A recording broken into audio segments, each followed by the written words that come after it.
Bonjour à tous. Bonjour. Alors, vous le savez, ça n'est un secret pour personne. Nous nous investissons véritablement dans la réunion des personnes qu'on accompagne, ou bien même à travers nos vidéos, nous essayons de vous donner le maximum d'éléments.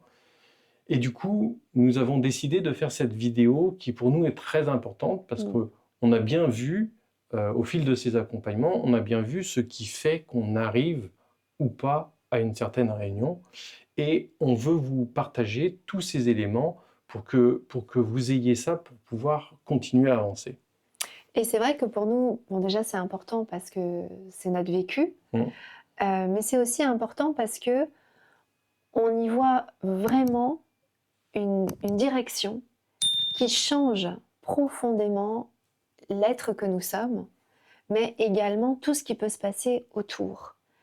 Et donc, c'est vraiment un chemin intérieur où l'amour est clairement le sujet central de ce chemin, mais il y a en effet différentes étapes, différents points qui accélèrent véritablement dans la direction de la réunion ou au contraire qui vont ralentir, voire arrêter le chemin vers la réunion. Même si, de toute façon, ça n'est pas de rentrer dans un processus en réalité, hein. C'est pas parce qu'on va faire ces étapes-là qu'on va essayer de valider des choses. Non, c'est plutôt de constater ce qui se joue, ce qui vient se présenter dans notre vie et qui, du coup, va faire qu'on va arriver à cette fameuse réunion, même si, on reviendra dessus, il y a besoin quand même d'un investissement personnel et d'une envie d'y aller. Alors, véritablement, complètement, et l'idée c'est vraiment plutôt de savoir comment, euh, quelles sont les clés en fait que chaque situation que vous allez rencontrer, parce que l'idée c'est plutôt ça, hein, c'est de qu'est-ce qui vient à moi et du coup comment je vais pouvoir changer la situation, comment, enfin, quelle est la clé centrale de la situation que j'ai à comprendre pour pouvoir amener les changements adéquats. Alors, la première chose extrêmement importante, c'est d'avoir véritablement conscience des enjeux du lien. Mm.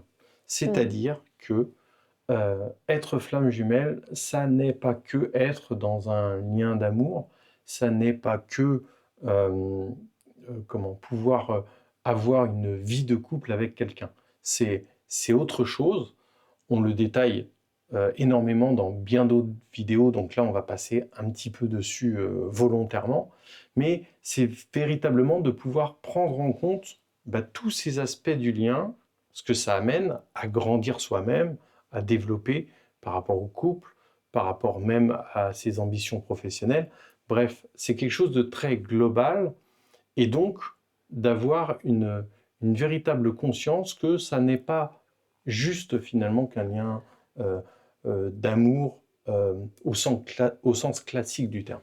Et je dirais même en fait que euh, la relation d'amour euh, est une des manières pour être au service de l'enjeu premier qui est davantage un enjeu, et là c'est clairement un enjeu spirituel, Mmh. c'est-à-dire d'être à même de vivre un amour d'une intensité, d'une façon d'être où on est vraiment au service de cet amour. Et que si la meilleure forme de vivre cet amour, c'est en relation amoureuse, eh bien, dans ces cas-là, ça va dans ce sens-là.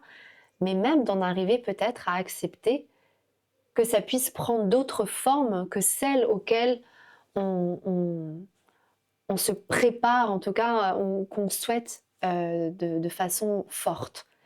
Donc déjà, l'enjeu, c'est de pouvoir recadrer les choses. C'est Mmh. avant tout de se destiner à, à ressentir cet amour qui va pouvoir du coup se déployer dans toutes les formes qui va lui être possible. Le deuxième aspect, c'est de vaincre ses peurs et de continuer à travailler sur ses doutes. Vaincre ses peurs, c'est essentiel dans le lien flamme jumelle. Parce que si on s'en reste à nos peurs, alors les peurs peuvent être très variées, hein. Il peut y avoir la peur de ne pas réussir quelque chose, la peur de perdre quelque chose, la peur de l'amour, la peur de la sexualité. Enfin, il peut y avoir tout un, tout un panel de peurs. Et donc, c'est vraiment d'être dans cette démarche d'arriver à complètement lâcher toutes ces peurs, le peur du dépouillement, ce qui arrive très souvent dans le lien flash jumelle, eh bien, c'est de ne pas vivre à travers ces peurs, ces blessures. D'ailleurs, ça en renvoie justement au travail sur les blessures, par exemple. Et oui, en effet. Mais avant ça, tu vois, vis-à-vis des peurs, ce qu'il y a vraiment à comprendre, c'est que c'est pas de ne plus ressentir de la peur, par exemple, quand il y a une situation qui va faire que vous allez ressentir de la peur. Là, on est davantage sur être à même de pouvoir faire en sorte que il va quand même y avoir un sentiment peut-être de calme, de sécurité, en tout cas quelque chose qui va faire que on va prendre le pas sur la peur instantanée. Mais avoir un état intérieur quasi constant de peur. Et là, c'est très différent. Parce que ça veut vraiment dire que la peur est au cœur, régit votre manière de voir la vie, vos comportements, vos réactions, Les réactions. les émotions. Et là, on est vraiment dans, quand on dit que il y a à avoir dépassé les peurs, c'est cet endroit-là. C'est-à-dire, je le répète, un endroit où la peur s'est tellement installée à l'intérieur de soi que ça devient ce qu'on appelle un état d'être. Et que quand on a peur de la vie, de soi, de bouger, des autres, et qu'on est dans cette rumination, dans cette vibration basse, alors c'est qu'il y a déjà ça qui a besoin d'être dépassé pour aller vers la réunion. Autre aspect extrêmement important, se sentir à sa place. Oui. C'est-à-dire être dans l'être, justement. Alors, se sentir à sa place, c'est pareil, c'est encore, on va dire, un état d'être. C'est vraiment ce sentiment où on est. Il y a vraiment quelque chose à l'intérieur de soi, déjà qui n'a pas envie d'être ailleurs. On n'est pas du tout en train ni de penser et de se dire ah tiens je serais mieux ailleurs, ah tiens à tel endroit je serais peut-être moi-même ou à Je tel devrais être moment. ça. Et exactement, il y a vraiment déjà intérieurement là je suis moi quoi, là je suis et je suis bien là où je suis bien dans cette intériorité. C'est un sentiment qui est en plus initiateur de prendre pleinement sa place. Ça ne veut pas dire que tout est rose autour. Ça ne veut pas dire que l'environnement autour va être idéal. Ça veut dire juste qu'intérieurement, on est à sa place suffisamment bien quelque part pour vivre tout ce que peut nous présenter la vie au quotidien. C'est exactement ça. En fait, c'est d'avoir un vrai changement total, quasi total, d'état d'esprit. C'est un des points vraiment importants vis-à-vis de la réunion. Le quatrième point, qui est très lié finalement à ce qu'on vient de dire, c'est de ne plus être dépendant finalement des autres. Oui. Alors quand on dit des autres, ça peut vouloir dire de l'autre sur le plan d'une vraie dépendance. On parle pas du fait d'être attiré par quelqu'un, d'avoir besoin d'être en amour pour cette personne. Non, c'est pas ça. C'est d'être dépendant, dans tous les sens dépendant du terme, mais ça peut être à l'autre, ça peut être aux autres, ça peut être Ça peut à être quelque chose. L'important, c'est de se sentir, comme dans le troisième point, à un endroit vraiment où on est posé en soi et où, quelque part, dans un absolu, on n'aurait plus besoin des autres. et surtout de l'approbation, de la validation des autres. Tant qu'on est dans cette quête de validation ou de reconnaissance où on a besoin que les autres peut-être justement viennent dire quelque chose qui n'est pas encore conscientisé à l'intérieur de soi. Ça fait un petit peu écho à ce qu'on disait dans le point précédent, c'est-à-dire que du coup, on n'est pas encore pleinement à sa place. Et que cette place, elle est, pour l'instant en tout cas, présente par rapport au regard des autres.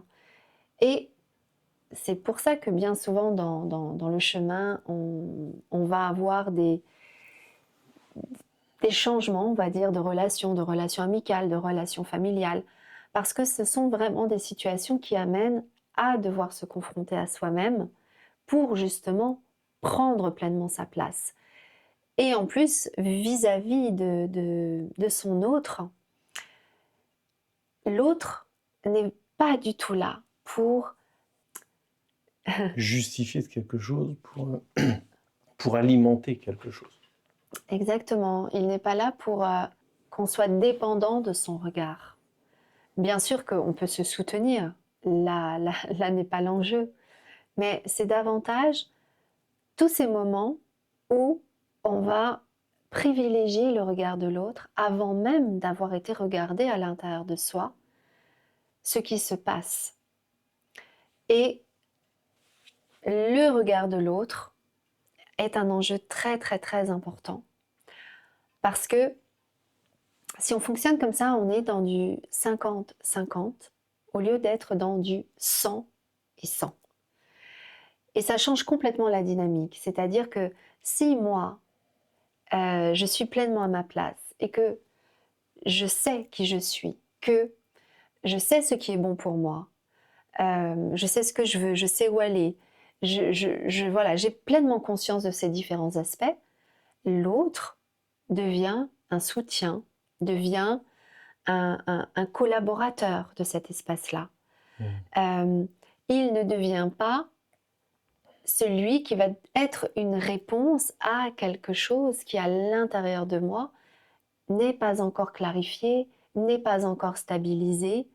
Et donc, si ça n'est pas encore stabilisé, ça veut dire que c'est sa partie à lui non stabilisée qui risque de me répondre. Que si c'est ma partie stable et sa partie stable qui répondent et font écho, résonance, alors le vase communicant va être différent. Pareil, être dépendant de l'autre, ça peut être dépendant aussi de quelque chose comme par exemple une colère. C'est-à-dire que lorsqu'on est rentré dans une colère par rapport à quelqu'un, quelque chose, son autre, quelque part, on peut devenir aussi dépendant de cette colère, c'est-à-dire qu'on va quelque part un petit peu articuler tout notre positionnement ou tout ce que l'on va faire autour de cette colère comme pour alimenter ou prendre soin de cette colère. Donc ça, c'est un autre phénomène de dépendance, j'ai envie de dire, de laquelle il faut arriver à se défaire également. Et puis tu parles de l'aspect émotionnel du coup, parce que oui, si on est régulièrement dans des émotions de colère, d'appointement, de tristesse, de rumination, de dépit, de honte, d'humiliation, toutes ces émotions-là ont besoin d'être évacuées, ont besoin d'être libérées, ont besoin, en tout cas, de ne pas rester dans votre système intérieur. Et là, c'est vraiment important de faire un travail de libération émotionnelle pour pouvoir réguler justement vos émotions. Parce que clairement, si vous rentrez en relation avec votre autre à partir de ces émotions-là, là, c'est l'intensité dans sa version destructrice qui va s'installer entre les deux personnes. Ça ne veut pas dire que vous ne pouvez pas avoir des moments de colère ou que vous ne pouvez pas avoir des moments de tristesse, etc. Mais c'est justement de savoir les évacuer, de savoir les laisser passer, parce que là, il n'y aura pas d'enjeu entre les deux. Mais quand ce sont des émotions inconscientes installées, eh bien c'est une des raisons de l'intensité qui se retourne contre le duo. Le cinquième point qui peut paraître évident, c'est pour ça d'ailleurs qu'on a tendance souvent à le mettre sous le tapis, mais qui est véritablement un point important pour se réunir à son autre, c'est d'être ouvert à l'amour. Quand on dit ouvert à l'amour, vous allez me dire, oui, mais justement, si j'en suis là, c'est justement que j'aime quelqu'un, donc je suis ouvert à l'amour. Eh bien, en fait, pas tout à fait. Alors, en effet, pas exactement. C'est vrai que c'est de l'amour. Il y a là quelque chose. Et ça, c'est vrai que on l'entend très souvent. C'est pourquoi qui je suis aujourd'hui, tel que je suis aujourd'hui, ne peut pas être avec mon autre. C'est-à-dire, ça viendrait supposer, est-ce qu'il y a quelque chose en moi qui n'est pas aimable, qui n'est pas ci ou qui n'est pas ça. Je le vaux pas, ou peut-être que c'est lui d'ailleurs qui n'en est pas digne. Et exactement, l'enjeu ne se situe pas là du tout. Vous êtes déjà pleinement et totalement en droit, totalement aimable. Il y a pas de problème en vous ou en lui vis-à-vis de est-ce que j'ai le droit d'être aimé ou non. C'est pas là où ça se situe l'enjeu.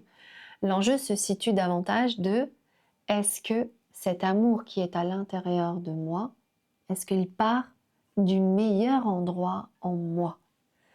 Et c'est bien souvent là où en effet il y a un bon réajustement à mettre en place.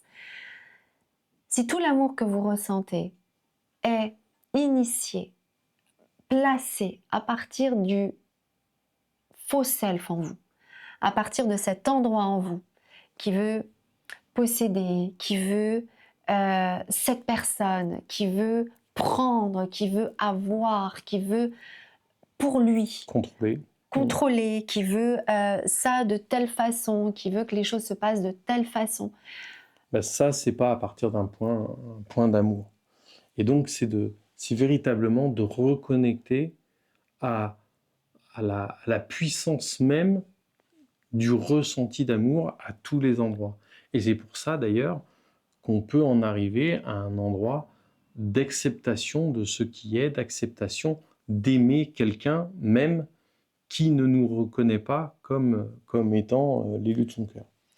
Et exactement, parce que là, si on parle bien d'un lien de flamme jumelle, ce lien-là, c'est un lien d'amour pur. C'est un lien qui nous oblige, de gré ou de force, à revenir dans cet espace en nous, dans cette être-té, dans cet état d'esprit, dans cette manière d'être, dans cette manière de voir la vie, dans cette manière de ressentir la vie, pleinement et totalement amour. Et nous, on le voit très bien parce qu'il nous est arrivé d'accompagner des personnes qui étaient dans de véritables conflits vraiment très, très anciens, très compliqués, qui touchent à plein d'aspects de la vie.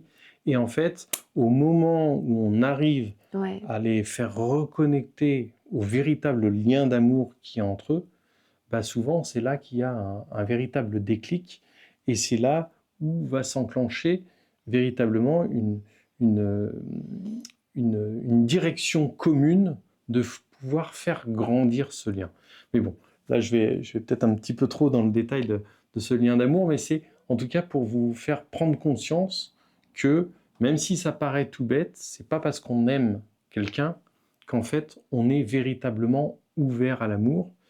Et donc, c'est un aspect véritablement important de la réunion. En tout cas, que ça parte bien d'un endroit en soi, conscient, posé, comblé, plein d'amour déjà à l'intérieur de soi pour soi-même. On est vraiment dans ces notions de complétude, en tout cas dans la partie complétude où à l'intérieur de soi on se sent complet, où on se sent bien avec soi-même, mais tellement bien avec soi-même qu'en fait ça déborde naturellement. L'amour déborde naturellement. Et dans ces moments-là, en fait, on n'a pas besoin de quelqu'un par rapport à cet amour-là. On a juste envie de le partager. Et c'est d'ailleurs tout naturellement qu'on en arrive du coup au sixième point qui est justement cette envie de vivre, cette envie d'être bien avec la vie. Et ça, c'est majeur.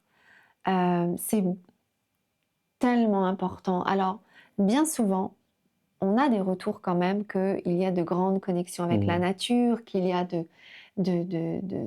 voilà, des élans et des ouvertures de cœur. Alors oui, ça c'est magnifique et c'est merveilleux, mais est-ce que ça veut dire pour autant que vous aimez la vie, que vous êtes en paix avec elle, que vous êtes en accord avec ce que la vie vous présente, que ce soit des choses agréables ou désagréables? Est-ce que vous êtes en confiance avec elle? Parce qu'on a souvent tendance à confondre la nature, la vie. Ce sont deux aspects différents. C'est vrai que quand on est dans la nature, on se sent merveilleusement bien.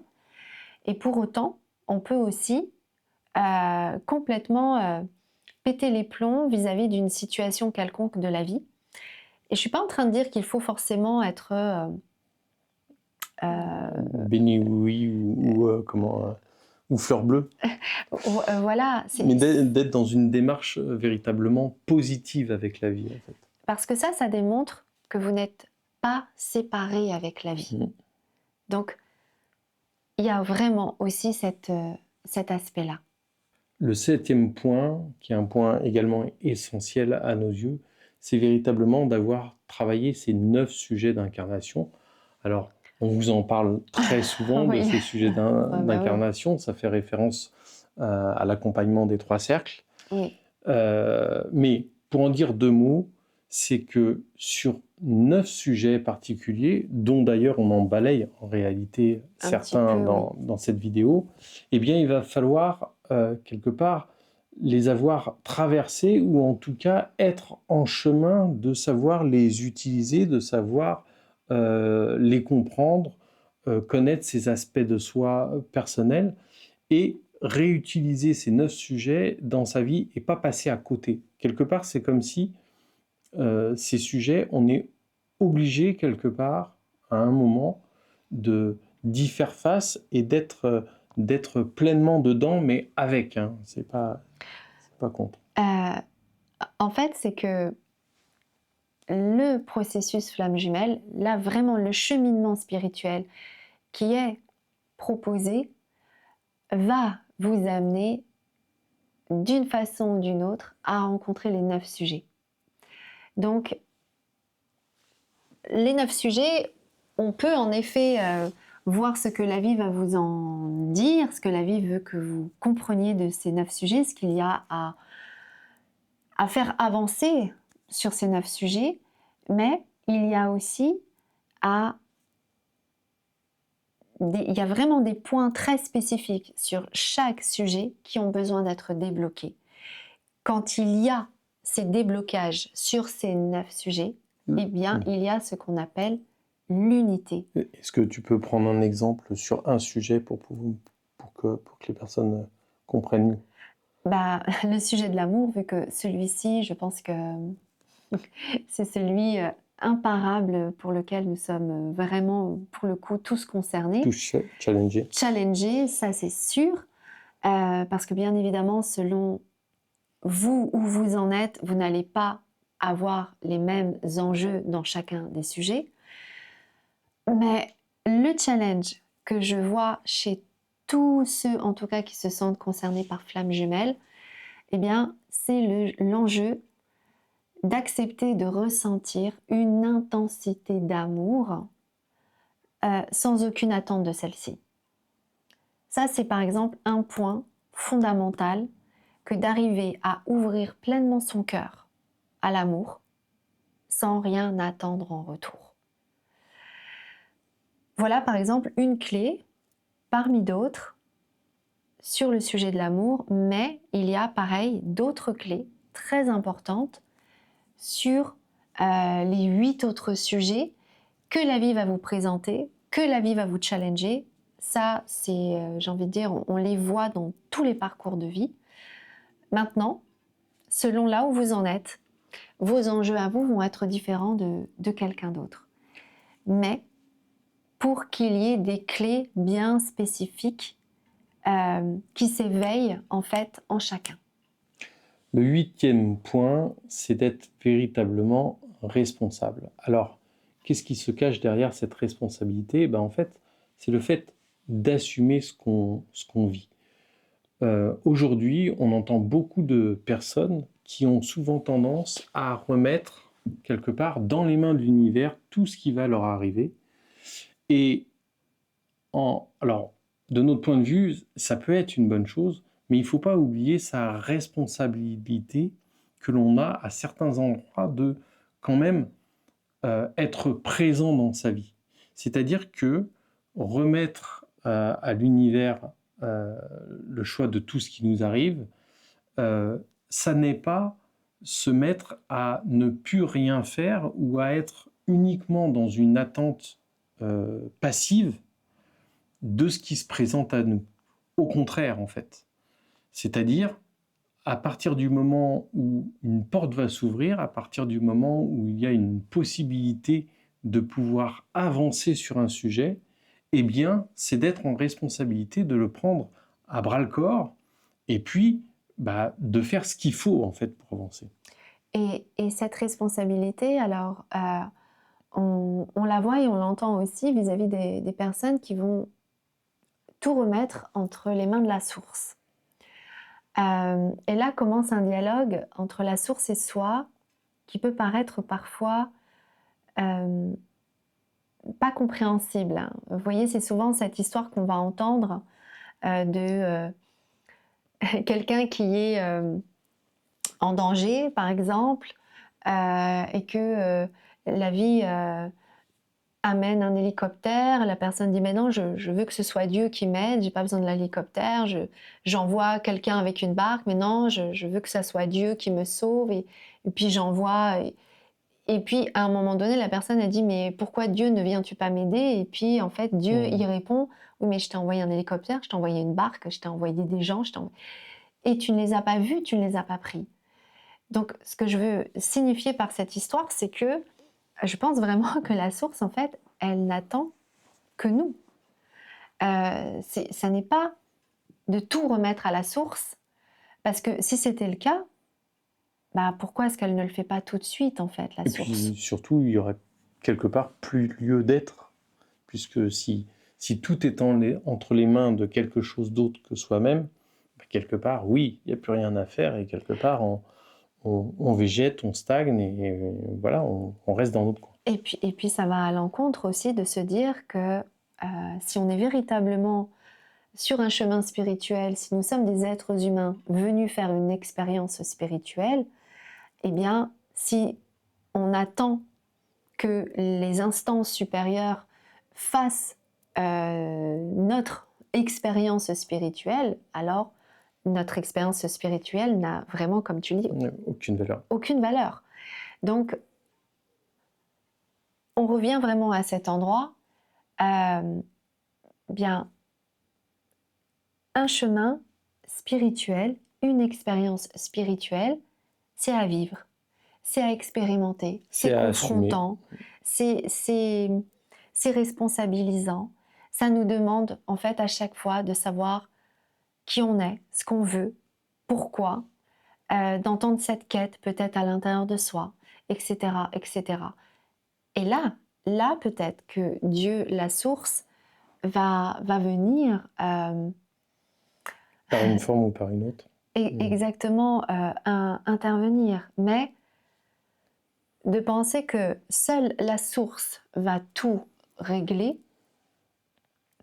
eh bien, c'est vraiment là se mettre sur le bas-côté et faire en sorte que les choses ne bougent absolument pas. Enfin, le dernier point, c'est d'accepter véritablement sa propre remise en question. Alors, que ce soit évidemment sur le plan des croyances, évidemment, sur le plan des connaissances également, parce que tous les jours, on peut découvrir, et nous-mêmes, ça nous arrive de découvrir que à travers ce qu'on croit connaître, ce qu'on connaît, eh bien, quelque part, tous les jours, va y avoir des apports supplémentaires des choses plus précises, plus profondes, des fois qui remettent en question une partie de ce qu'on croyait avant. Donc c'est vraiment d'être ouvert à une remise en question profonde, qui plus est en face de son autre, parce que très souvent, l'autre vient, alors on dit communément qu'il excite notre ego, ou que les deux égos se rencontrent, mais véritablement, c'est que ça nous demande une espèce de gymnastique intérieure et même extérieure pour pouvoir accueillir, non seulement accueillir l'ego de l'autre, mais aussi arriver à ce que notre propre ego puisse se, se modeler, se modifier, en tout cas, pour pouvoir vivre pleinement la situation. En tout cas, ce qui est sûr, c'est que ce qui marche vraiment, déjà, qu'est-ce qu'on veut dire par ce qui marche vraiment? Euh, Nous, ce qu'on constate, en tout cas avec les couples qui sont réunis, et pour qui ça fonctionne, c'est pas une question que ça fonctionne dans le temps, qu'ils restent ensemble. Non, c'est qu'ils arrivent ensemble à trouver cet espace. Cet espace que vous avez peut-être ressenti quand il y a eu la lune de miel. Parce que pour nous, la lune de miel, c'est vraiment le petit apéritif pour qu'on n'oublie pas que c'est déjà ce qui va se passer entre les deux personnes. Et cet espace-là, qui n'est pas un espace comme on peut l'entendre avec d'autres couples, c'est-à-dire oui, c'est les débuts, c'est le moment amoureux et ça va passer.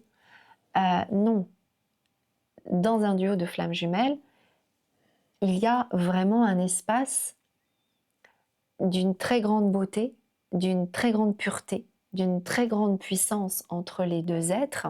Et donc, ce qui va marcher entre les deux, c'est d'arriver à ce que cet espace-là grandisse.